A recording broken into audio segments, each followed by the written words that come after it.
Sawa, hapa ni mwendo wa kuchamba umbea. Ipo hivi, msanuaji kama msanuaji kwa sasa kwenye maisha ya kimziki ya Pipi Jojo, baada ya kuachana na Chief Godlove, baada ya kuachana na lebo ya Chief Loot Music, maisha ya Pipi Jojo yapo kwenye wakati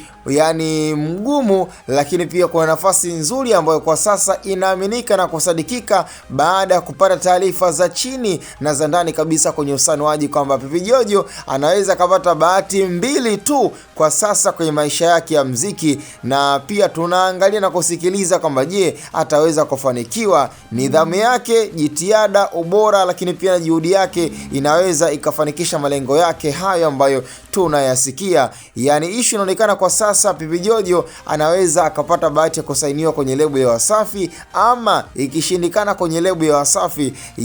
ikaonekana kama labda nidhamu, juhudi ya Pipi Jojo na Wasafi vitu vikawa ni vitu tofauti, basi nikwambie pia dada yetu Nandy kaamua kujitolea na yuko serious kabisa kwamba kwenye lebo yake aweze kumrudisha mtoto wa kike ambaye ana kipaji na ana talent ya kutosha kiuhalisia baada ya kuzingwana na Yami, lakini naamini kwamba pia chaguo la kuliplace nafasi ya Yami ni Pipi Jojo. Huu ni ukweli kabisa. Mtoto anajua kuanzia umri alionao, lakini pia na jitihada anazozifanya za kimuziki, unaona kabisa kwamba anastahili kuwa kwenye lebo ambayo inajielewa na iko vizuri kabisa kwamba kimalengo. Kwenye lebo ya Chief Godlove ambayo alikuwa anamsimamia, of course ilikuwa ni lebo nzuri, lakini kuna mambo ya ndani ambayo yamemshinda dada yetu Pipi Jojo. So Diamond nafikiri ni wakati wa kutumia vema nafasi na fursa hii, lakini pia na Nandy the African Princess. So